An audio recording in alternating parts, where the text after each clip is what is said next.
Welcome to Daily Overdose. Weakness. Do I have weakness? I am nothing but weakness. I'm not naturally strong or fast or flexible. I'm certainly not the smartest person in the world. I get emotional over stupid things. I eat the wrong foods. I don't sleep enough. I procrastinate and I waste time. I care too much about meaningless things and not enough about important things. My ego is too big. My mind is too small, often trapped inside itself. Now, all that being said, I have a saying. A person's strength is often their biggest weakness, but their weaknesses can become strengths. Success, guys, a very, very lonely road, man. Along that road, you're not going to see too many friends. You see your shadow most often. You got to trust in the heart of hearts. Inside what you're doing, what you believe in is a worthy cause, a winnable fight. I wish I could tell you you're tired, go take a break. I wish I could tell you tired, rest for a year. I wish I could tell you that it's going to get easier. I wish I could tell you it's going to get easier. I wish I could tell you that if you just keep going, it's going to get lighter. I dare you to take a stand today to say no more. I will no longer accept this for my life. I dare you to take action today. I dare you to write your goals down and get someone to hold you accountable. I dare you to hold yourself accountable. I dare you to give up everything that is keeping you from your dream, to say no to all the negative influences. I dare you to pick up a book instead of a drink. I dare you to work harder than you think you did yesterday. I dare you to prove them wrong. I dare you to prove yourself right. I dare you to stand up as a man or as a strong woman, as whoever you are, and declare that you are going to claim a bigger and better life for yourself. When you get to the point where enough is enough, when you get to the point where it hurt real bad, when you get to the point when it's over, when they're tired, when they're frustrated, when they're ready to give up, when they spent their last dime, that's when they get started. But what you cannot do is you cannot quit during the process. You cannot give up because it ain't what you see. You cannot give up. Pain is there to make you better. Without struggle, there can be no victory. And let me tell you, when you've been through pain, when you've fought for where you are, you ain't gonna let anyone take away what you got.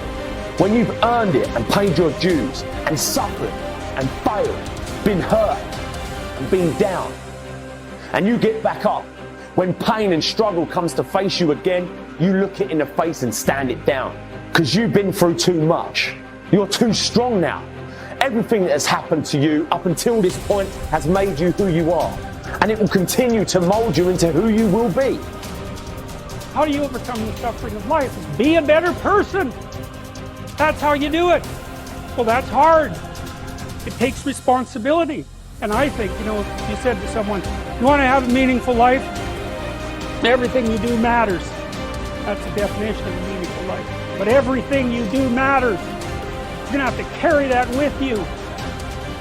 Or do you want to just forget about the whole meaning thing and then you don't have any responsibility because who the hell cares? That you can wander through life doing whatever you want, gratifying impulsive desires for how useful that's going to be. And you're stuck in meaninglessness, but you don't have any responsibility. Which one do you want? Well, ask yourself, which one are you pursuing? And you'll find very rapidly that it isn't the majority of your soul that's pursuing the whole meaning thing, because, well, look what you have to do that. You have to take on the fact that life is suffering. You have to put yourself together in the face of that. It starts with yourself, man. You got to start diving into those things that you're afraid of. You don't gain confidence by going to the spot that makes you feel good. It's going to be a false reality.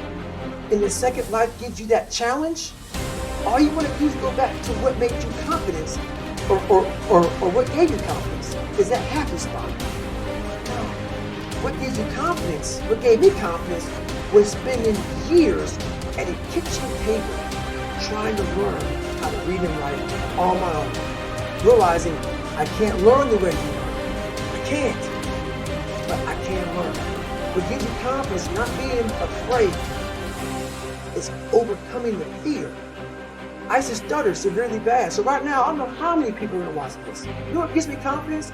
Is knowing I no longer care if I sit here and start stuttering anymore. That's what gives me confidence, is facing these things, overcoming them. And maybe not overcoming them every day, but facing them. And facing and facing. Pretty soon like this, oh man, this is where it's at. It's not in that comfort zone. It's in the discomfort zone is where my confidence is getting built. That's where it's getting built. But people want they want an easier answer. There has to be an easier way. It's not. I'm sorry. I searched for it my entire life. I did. I lied. I did everything. And I still felt empty. I walk around with a backpack with all my stuff and no car. And I walk around happiest person in the world. Have nothing. Happy as hell. It's because I found out the whole key to life. It's not in all that. Have to face yourself. So many people live to be 100 years old and they die miserable, having everything, because they never examine. I call it my live autopsy. You never examine this. Happiness, peace, enlightenment, it's all up here, man. It's all up here. And when I start talking like this, people are, man, I don't know. It's the truth, man. It's all up here. You just got to be willing to go and face it. And that's the hard part. Attitude is a reflection, a result of a person's will. It is incalculably powerful. It can bring about marvelous results for us, but we need to train it patiently, day by day. Now let's talk about the attitudes of people who are successful. The top 5% of the people who go sailing through life from one success to another, and who, even when they fail at something, shrug it off and head right out again. No matter who the person is or what he does, men and women in sales, business executives, people in all the professions, wives and mothers, students, top people in the armed forces, public servants, men and women in the service of religion, working men and women in all fields of endeavor. Wherever you find a person doing an outstanding job and getting outstanding results, you will find a person with the right kind of attitude. These people take the attitude toward themselves that they can accomplish what they set out to accomplish, that there's no good reason on earth why they can't be competent, successful. They have a healthy attitude toward themselves and, as a result, toward life and the things they want to accomplish. And because of this, they achieve some remarkable things, and they come to be called successful, outstanding, brilliant, lucky, and a lot of other things. They're quite frequently no more brilliant or outstanding than the majority of the people by whom they're surrounded. But they did develop the right attitude, and they found their accomplishments not too difficult, and many times surprisingly easy, simply because it seems that so few are really trying, really believe in themselves. Successful people come in all shapes and sizes and in widely varying degrees of intelligence, background, and so on.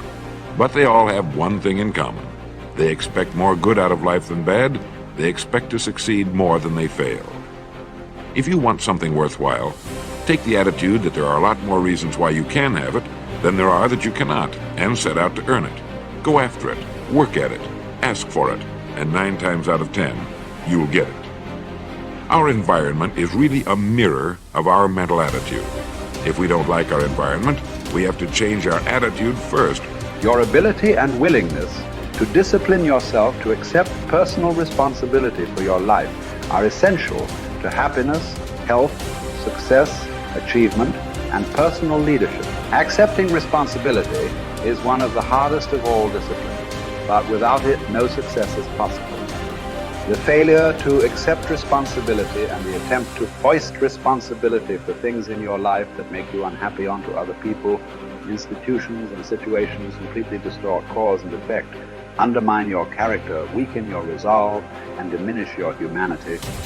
They lead to making endless excuses. There is a direct relationship between the acceptance of responsibility and the amount of personal control you feel you have over your life.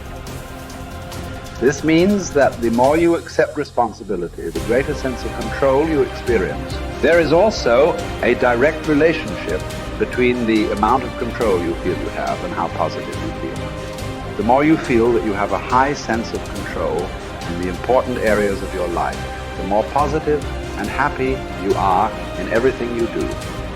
When you accept responsibility, you feel strong, powerful, and purposeful. Accepting responsibility eliminates the negative emotions that rob you of happiness and contentment.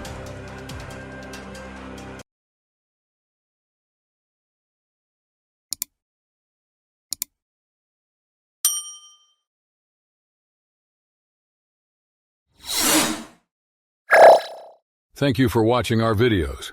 Please like and subscribe to our channel so you won't miss another video.